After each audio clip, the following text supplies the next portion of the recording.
Assalamualaikum warahmatullahi wabarakatuh. Apa kabar anak-anakku semua? Semoga kalian dalam keadaan sehat walafiat. Pada kesempatan hari ini, kita akan belajar bersama tentang materi menghidupkan nurani dengan berpikir kritis di YouTube channel saya, Zuratul Laili Rahmawati, dalam pelajaran pendidikan agama Islam dan budi pekerti, kelas 12.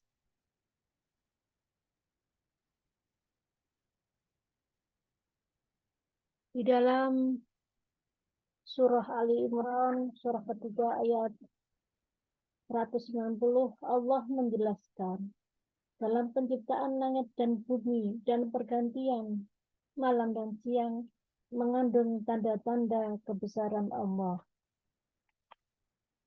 A'udzubillahi minasyaitonir rajim. Bismillahirrahmanirrahim.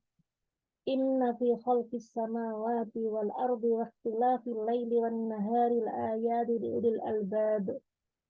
الذين يذكرون الله قياما وقعودا وعلى جنوبهم ويتفكرون في خلق السماوات والأرض ربنا ما خلقت هذا باطلا سبحانك فقنا عذاب النار. Al-ayah. Sesungguhnya dalam penciptaan langit dan bumi dan pergantian malam dan siang terdapat tanda-tanda kebesaran Allah Subhanahu wa Ta'ala bagi orang yang berakal, yaitu orang yang senantiasa mengingat Allah Subhanahu wa Ta'ala dalam keadaan berdiri, duduk, berbaring, dan memikirkan penciptaan langit dan bumi, seraya berkata, "Ya Tuhan kami, tidaklah Engkau ciptakan semua ini dengan sia-sia. Maha suci Engkau, lindungilah kami dari siksa api neraka."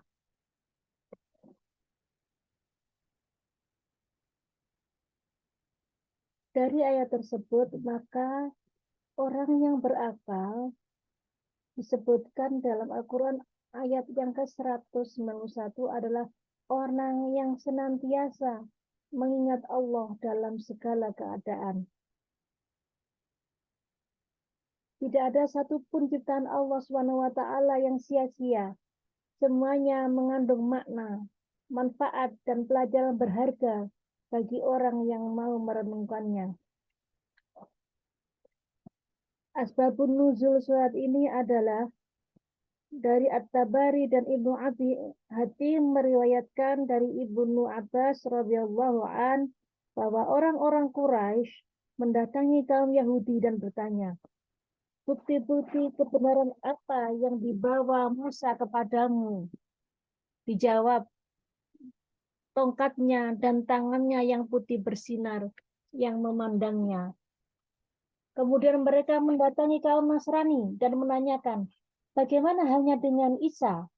Maka dijawab, "Isa yang menyembuhkan mata yang buta sejak lahir dan penyakit sopak, serta menghidupkan orang yang sudah mati." Selanjutnya mereka mendatangi Rasulullah dengan berkata, "Mintalah dari Tuhanmu agar bukit Sofa ini jadi emas untuk kami."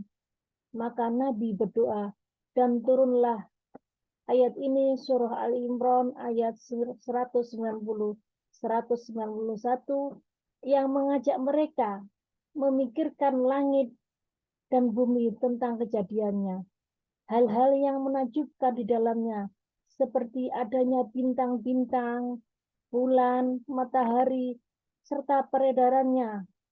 Juga adanya laut, gunung, pohon-pohon, buah-buahan, binatang-binatang, dan sebagainya. Maka menurut Rasulullah, orang yang cerdas adalah orang yang berpikir jauh ke depan, sampai pada kehidupan di akhirat, kemudian mengisi hidupnya sebagai bekal kehidupan kedua itu. Maka pentingnya mengadakan perenungan tentang ayat-ayat Allah dalam Al-Quran untuk mendapatkan pemahaman yang utuh dan menemukan makna yang tersembunyi.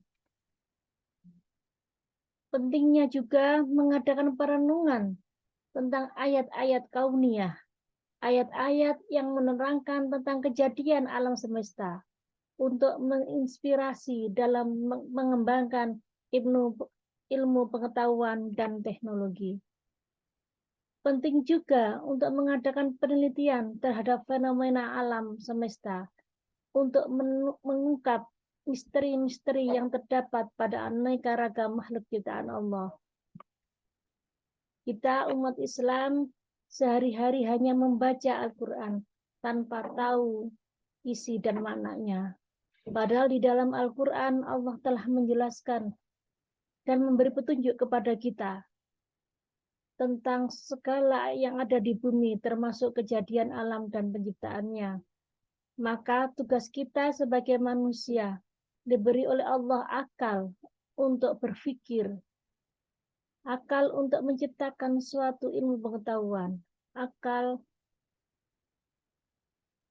diciptakan untuk memenuhi kebutuhan manusia.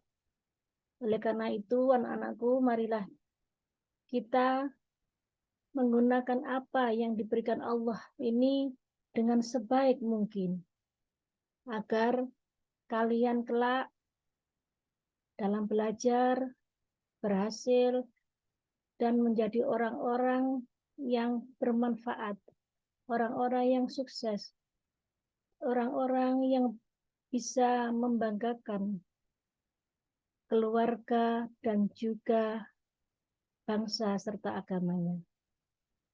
Demikian pembahasan materi kali ini. Semoga bermanfaat. Ihdinas siratal mustaqim.